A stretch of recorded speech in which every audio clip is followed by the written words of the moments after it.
What do you get when you mix a dog, tiger, and a team of indecisive game designers? The world's first legendary Pokemon that is not legendary. It's majestic, it's fast, and it's got stripy lightning bolts. This OG fire dog Arcanine is the original bench warmer that you don't want to use because you probably have a Charizard. So why does this legendary Pokemon not actually count as a legendary? That's because this game makes no sense. Arcanine is a fire-type Pokemon introduced in Generation 1. It evolves from Growlithe via Firestone and is best known for being powerful and weirdly left out of everything. Its Pokédex category? Legendary Pokemon. Its tier placement? Not quite. Its job?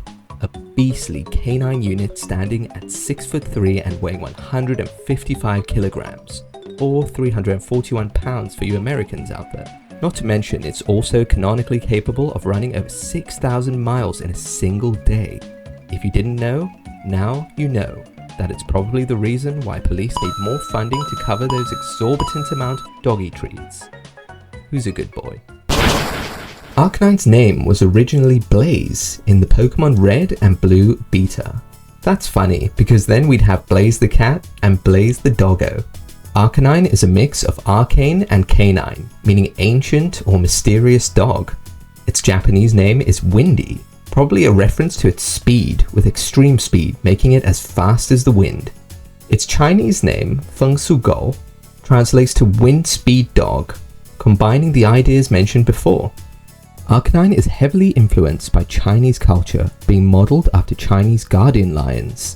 These are statues said to ward off evil spirits, as well as dangerous people. You can find them guarding palaces or tombs. This aligns with Arcanine being seen as a mythical creature rather than a legendary, which echoes how these guardians are seen in real life. Not guards, but powerful protectors. It's constantly stated by the Pokédex to be a legendary Chinese Pokemon, which emphasizes that cultural link between China and Arcanine, rather than just generic legendary with Pokemon. They're usually found in the grass on regular routes in each game fairly early on, such as Route 7 between Celadon and Saffron in Generation 1, and Route 36 just before Ecruteak in Generation 2. There are some special locations such as the Pokemon Mansion in Generation 1 and Mount Pyre in Omega Ruby and Alpha Sapphire. Arcanine debuted as a reliable fire type with a decent base stat total of 455. It was strong enough to hold its own even in the toughest gym battles. But then again, which Pokemon wasn't tough enough given the god-awful AI in Generation 1?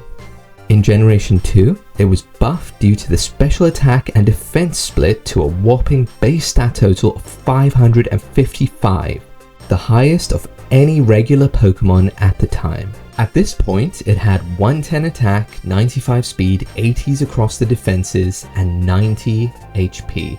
This dog was trouble to any Pokemon facing it. Not to mention its 100 special attack, making it a more than average special attacker. The most annoying thing is that it's very powerful in Generation 2, but impossible to get your hands on. Growlithe, no problem, but evolving it? Those pesky evolution stones are worth more than a limb. I only recently found out that you can get one from Bill after the Elite Four, so this guy is very late game. Pretty much post-game. In Generation 3, it was a must-have on your team if you didn't already have a fire type. In Generation 4, it got a huge buff in the form of Flare Blitz. This finally let it take advantage of its huge physical attack stat, along with same type attack bonus. It had the potential to vastly weaken most of its opponents and then finish them off with an extreme speed for good measure. However, it did get increased competition from the big boys of Generation 4. Surprisingly, this generation is known for its lack of fire types, but you guessed it, Infernape, the speed blitzing powerhouse, and Heatran, the funny looking lava guy. Generation 5 is when it established monstrous coverage, gaining access to close combat and wild charge. This resulted in a sort of resurgence. These 4 moves, along with Intimidate, arguably one of the best abilities in the game, made Arcanine a master of offense and defense. After that, Arcanine didn't really get any improvements, so it slowly got sucked bone dry through the straw of power creep. Arcanine aged like a noble war dog in a world full of flame-throwing dragons. The best part about the games is the sound effect when using extreme speed. Don't pretend that you haven't used this move just to hear the sound effect. I used to make my own sound in my head. It sounded a bit like this. Well, it definitely sounded better in my head. And the cry, which I played on repeat a few too many times.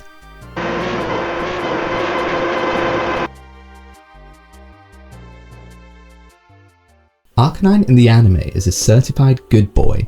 It often shows up as a police partner to Officer Jenny, making it the most law-abiding fire dog in the region. Also, it runs a lot. The anime loves showing Arcanine outrunning helicopters, cars, and physics. But let's not forget the real flex. In episode 2, a mural shows Articuno, Zapdos, Moltres, and Arcanine just painted up there, chilling with the gods like it doesn't belong. It almost seems like they wanted it to be the head of the trio. After all, there's a good chance this was before Lugia was around. Anyway, in Generation 2, they kinda did the reverse of this. You know, with 3 legendary dogs and 1 bird? Oh, I better not start an argument with whether they're dogs or beasts. Either way, Arcanine is associated with legends. Which surprises you when Ash's best rival, Gary Oak, rolls up with an Arcanine like it's no big deal. I guess when you're rich, powerful, and have cheerleaders at the age of 10, you can't be seen riding a Rapidash. Arcanine's major appearances are Gary's battles, Ash's battle with some randomer at the Indigo Plateau Conference, and Ash vs Tucker at the Battle Dome. Gary's Arcanine is always portrayed as super strong, but it's mostly shown getting bodied by a single Hyper Beam from Ash's Snorlax, then Mewtwo, who destroyed every Pokemon it laid eyes on.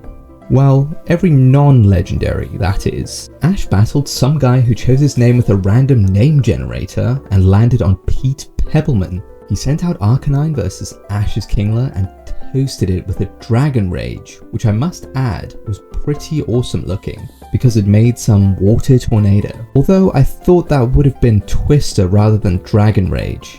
Anyway, Arcanine shouldn't get either of those moves. Arcanine faces off against Pikachu, spams Fire Blast with 0% accuracy and seemingly infinite PP, then proceeds to get bopped. Frontier Brain Tucker vs Ash is one of the best battles in the series. It's a double battle where Tucker used an Arcanine alongside his Swampert versus Ash's Swallow and Stupid Corphish. Tucker has some insane tactics like proper VGC double battles tactics such as letting one Pokemon attack while the other uses Protect, but he also incorporates mad anime tactics on the level of the things Ash has pulled out in the past. He uses Extreme Speed to counter Swallow's Quick Attack, which cancels it. Pretty crazy, right? Then for some reason everyone is shocked by it using Aerial Ace to counter Swallows once again? Hello? Doesn't your Pikachu have Iron Tail? By the way, this Arcanine was a beast since they stated that the only way this kind of counter would work is if Arcanine's naturally faster. So he must be rocking a hefty level advantage. Then again, that's using the game's logic, which should never be done for the anime. It can use a pretty awesome version of Fire Blast to obliterate Swallow's double team by shooting fire in various directions at the same time. At this point, Arcanine's just trying to cook Swallow for dinner later. Unfortunately, Arcanine just spams Fire Blast for the rest of the battle. Ash uses it to his advantage with his 1000 plot armor IQ and tricks Tucker, then takes out Arcanine and Swampert at the same time.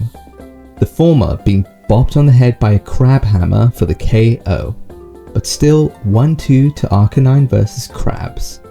This battle would have been so much cooler if Ash used a Crawdaunt, and it would have made a lot more sense. So basically, on-screen Arcanine has only beaten 2 Pokemon and they're both Kingler. Other than that, the floor is getting mopped with Arcanine. Oh yeah, and I forgot to mention, Gary's Arcanine took part in a race versus Ash's Bayleaf and smoked Bayleaf. Win for Arcanine! Just kidding, it freaking lost. Yes, you heard that right.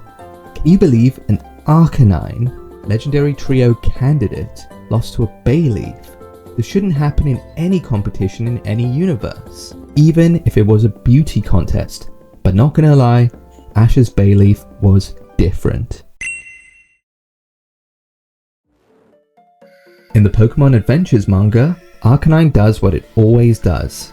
Shows up, looks cool, doesn't do much, and then runs? Blaine has an Arcanine which he uses to fight off Team Rocket. Evan has an Arcanine which is used to train a Mewtwo. Pretty badass, right? Well, he was just used to set rocks on fire and got the credit for training Mewtwo, so think of that what you will. Blue of course caught a wild Arcanine, as you do, but he used proper game tactics. He sent out Scizor because he's such a Chad, and weakened it with False Swipe, then caught it in a singular Pokeball. Crystal caught a wild injured Arcanine on Mount Mortar, which became a great addition to her team after she nursed it back to full health. It was injured by a prankster, a Larvitar prankster, so Larvitar was out there doing all that nuisance streaming before it was even a trend, and without monetization. It must have just chucked a massive rock at Arcanine's head and said, "It's just a prank, bro," which seems to have gotten a pass even back then. Its role in the manga is more about quantity and less about quality, as it seems there are quite a few trainers who own Arcanine, but it never really does anything, or definitely not as much as we expect. Maybe our expectations are too high? One thing's for sure though, it's an Arcanine bargain sale out there in the manga. Unfortunately, not for us playing the games though.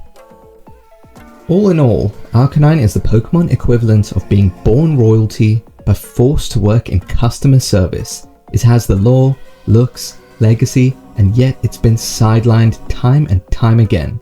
But that's okay, because it doesn't need to be a legendary Pokemon to be legendary.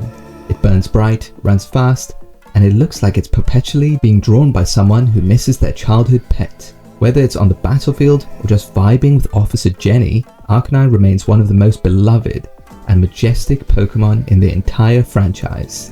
So here's to Arcanine, the fire dog of justice, the legend that never got its crown, and the ultimate good boy. And honestly, it deserved better. Thanks for watching everyone, please leave a like, subscribe if you haven't, and don't forget to comment on which version of Arcanine was the most appealing to you. I personally love the anime version as its presence just seemed so powerful. Also let me know what you want to see in the next video, and I'll see you all then.